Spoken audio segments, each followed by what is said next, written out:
Kan begini soal bagaimana orang Muslim itu bersikap terhadap Al-Quran. Mereka membacanya dengan sangat hati-hati serta dengan penuh hormat dan tidak pernah memegangnya di bawah pinggang. Tidak pernah begitu. Itu dianggap tidak menghormati itu. Ya, ya, tidak bisa begitu.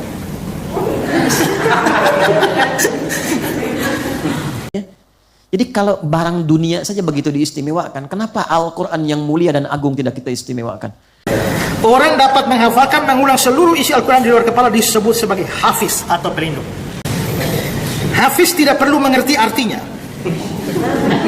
Ngerti tidak masalah, itu nomor 2. Yang penting bisa hafal. Ya. Itu syarat baca Quran walaupun berbahasa Arab, bukan bisa bahasa Arab. Al-Quran difirmankan oleh Allah dengan bahasa Arab itu, konstruksi bahasa Arab itu bisa mensupport kecerdasan, menstimulus seseorang lebih cerdas lagi. Saya membuktikan, makanya saya itu mencintai Al-Quran sejak kecil, tapi ngambil jurusan bahasa Arab, bukan untuk bisa bahasa Arab ya.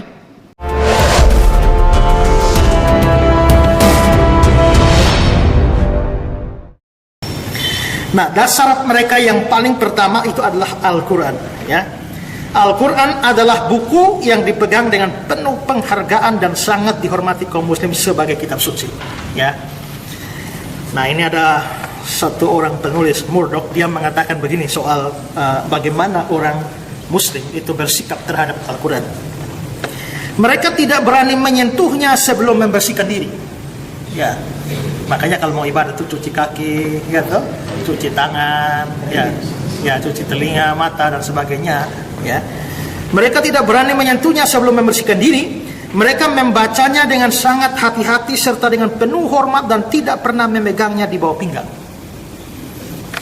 Tidak pernah begitu. Itu dianggap tidak menghormati itu. Ya, ya, tidak bisa begitu.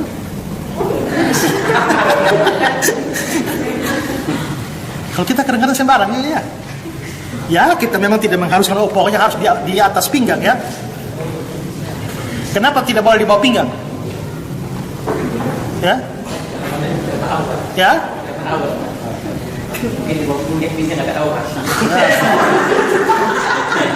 Ya, karena ada aurat dianggap itu seolah-olah merendahkan kitab suci. Ya begitu. Ya, jadi mereka tidak pernah memegangnya di bawah pinggang. Mereka mengangkat sumpah dengan buku itu dan berpedoman padanya dalam setiap peristiwa. Mereka membawanya ke medan perang, khususnya perang-perang mereka. Itu Quran itu dibawa, itu dianggap buku sakti, buku Allah, ya. Ini yang ingin saya katakan, maaf ya, ini kita bicara adab dulu untuk menyempurnakan yang sebelumnya. Maaf sekali, kalau Anda ingin bertemu dengan sosok yang istimewa, yang agung, itu penampilan itu dijaga nggak? Ya, diperbaiki nggak? Pakai baju yang biasa atau yang istimewa? Kalau ibu nih Bu, punya koleksi yang istimewa, disimpannya di tempat biasa, tempat istimewa. Ya. Ibu punya emas misalnya 10 kilo, kan? Ya, Mas Anton. Ibu simpan di tempat biasa atau yang istimewa? Hah? Ditutup atau dibuka? Ditutup. Baik ya. Disayang-sayang atau dibuang? Tuh, kan? Dan Al-Quran itu disebut naba. Emas nggak pernah disebut naba. Manusia seagung-agungnya, itu kan? Jika dia tidak mendapatkan tugas khusus dari Nabi, dari Allah, tidak mendapatkan tugas khusus dari Allah menjadi Nabi, tetap statusnya insan, manusia. Tapi kenapa kita menghadapi sosok manusia yang biasa, namun kemudian mendapat kedudukan dan terhormat, penampilan itu begitu indah? Kenapa ketika dititipkan barang-barang yang terasa istimewa, padahal dunia yang ketika wafat pun Anda tinggalkan, begitu Anda jaga dan ditempatkan di tempat yang sangat mulia? Al-Quran itu, bukankah itu akan memberikan dampak kepada kita sampai meninggalkan dunia? Bukankah itu yang menjadikan kita terhormat di hadapan Allah? Bukankah itu yang menjadikan seorang hamba mendapatkan mahkota utama? Bukankah itu yang menjadikan seseorang mendapatkan kesempatan memberi syafaat untuk keluarganya? Jadi kalau barang dunia saja begitu diistimewakan, kenapa Al-Quran yang mulia dan agung tidak kita istimewakan? Orang yang dapat menghafalkan dan mengulang seluruh Al-Quran di luar kepala, mestinya di dalam kepala juga ya, tapi ya ini istilah di luar kepala, artinya hafal secara luar biasa tanpa salah. Orang dapat menghafalkan, mengulang seluruh isi Al-Quran di luar kepala disebut sebagai hafiz atau pelindung. Hafiz tidak perlu mengerti artinya. Ngerti tidak masalah, itu nomor 2. Yang penting bisa hafal. Ya, bisa hafal. Hafiz tidak perlu mengerti artinya, tetapi dapat mengucapkan tiap-tiap kata dengan benar. Kadang-kadang ada juga orang buta yang dapat melakukannya serta meraih gelar hafiz. Penting bisa hafal. Nah, dan ingat bahwa mereka menghafalnya dalam bahasa asli, yaitu bahasa Arab. Nah, ini sesuatu yang penting untuk dipikirkan, bahwa bagi mereka yang penting asli dan hafal. Ngerti atau tidak ngerti urusan belakang. Tapi kebanyakan orang Kristen adalah tidak peduli yang asli.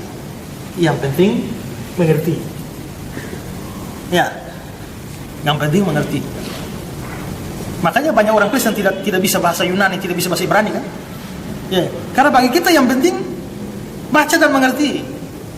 Ya, mungkin kalau saudara gereja di sini, lalu kalau saya khotbah lalu kasih bahasa Yunani, Ibrani mungkin pernah dengar. Tapi ada di banyak gereja mereka tidak pernah dengar itu bahasa Ibrani, Yunani. Ya. Tapi di Islam itu bahasa asli itu menjadi sesuatu yang penting. Itu mereka percaya itu bahasanya Allah itu. Bahasanya Allah. Nah, tapi itulah bagi mereka penting sekali bahasanya. Ya, ngerti atau tidak ngerti, pokoknya yang penting asli dan dihafal. Quran itu memang diwahyukan pada Nabi dengan berbahasa Arab dengan 2 tujuan. Pertama, menghadirkan sifat keselarasan bagi masyarakat yang menjadi objek dakwah. Makanya tidak diturunkan wahyu kecuali dengan bahasa kaumnya. Apakah Nabi Musa alaihi salam mendapatkan Taurat pakai bahasa Arab? Tidak. Bahasa kaumnya waktu itu. Apakah Nabi Isa alaihi salam mendapatkan Injil dengan bahasa Arab? Pakai bahasa Inggris? Hah? Nabi Musa dapat risalah Ten Commandment misalnya, kan tidak kan? Ya, pakai bahasa kaumnya waktu itu ya. Nabi Lut, Nabi Ibrahim dan sebagainya.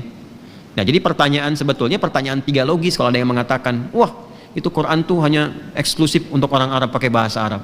Nanti bisa dikatakan berarti Injil juga yang pada masa Nabi Isa eksklusif untuk kalangan masyarakat Aramaik saja. Ya, nanti bisa dikatakan ya Taurat juga eksklusif gitu. Nah, cara berpikir yang salah itu. Ya, masa Tuhan menurunkan wahyu dengan semua bahasa? Kan jadi bingung yang menerimanya kan? Bayangkan kan, jadi yang fitrah itu mengatakan semua yang diturunkan harus bersamaan dengan kemampuan untuk menyerap di masyarakat objek dakwah masing-masing. Maka turun dalam bahasa Arab karena khitabnya objek dakwahnya adalah masyarakat Arab pada masa itu. Itu syarat baca Quran walaupun berbahasa Arab bukan bisa bahasa Arab.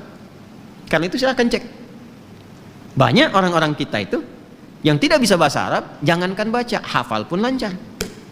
Dan bukan cuma di Indonesia, India bisa lancar, Cina bisa. Ya, di Indonesia Masya Allah 34 provinsi ditemukan, semua suku bisa berbahasa itu. Ya, artinya bisa membaca Quran walaupun tuturannya bukan bahasa Arab. Saya ini di Arab tinggal di beberapa tempat juga, dan saya mengajar di Arab. Kadang yang saya ajar itu orang Arab. Apakah orang Arab otomatis bisa baca Quran? Belum tentu. Ya, belum tentu. Karena baca Quran itu nggak sama dengan bahasa Arab yang dialek. Itu bahasanya bahasa fasih, ada panjangnya, pendeknya, kan? Ya, dan walaupun mereka kemudian membaca, nggak bisa sembarangan baca, karena kan di Arab juga nggak semua bisa bahasa Arab. Tuh, kaget kan? Ya kan? Kaget dong, hah gitu ya. Di Arab nggak semua bisa bahasa Arab.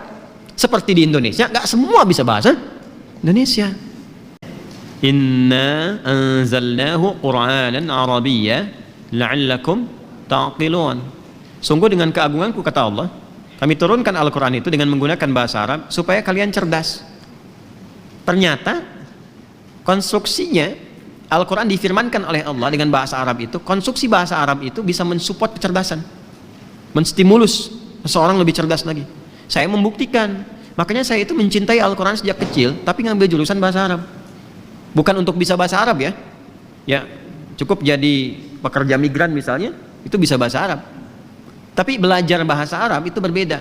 Nahwu, saraf, balaghah, ilmu arud, adab, kita pelajari itu betul-betul memang.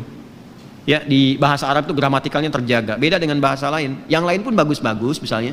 Tapi bahasa Arab itu unik. Jadi desain bahasanya pertama, setiap hurufnya, setiap huruf yang diucapkan itu mewakili semua tempat keluar huruf dalam tubuh kita. namanya makharij, tempat keluarnya huruf. Jadi setiap huruf dari alif sampai ya itu ada yang keluar dari bibir sampai ke bagian bawah di sini rongga udara. Semua terwakili. Di bahasa lain mungkin sebagian tempat saja, sebagian tempat. Tapi dalam bahasa Arab semua keluar. Yang lidah, sisi lidah, tengah lidah, dalam lidah, ya.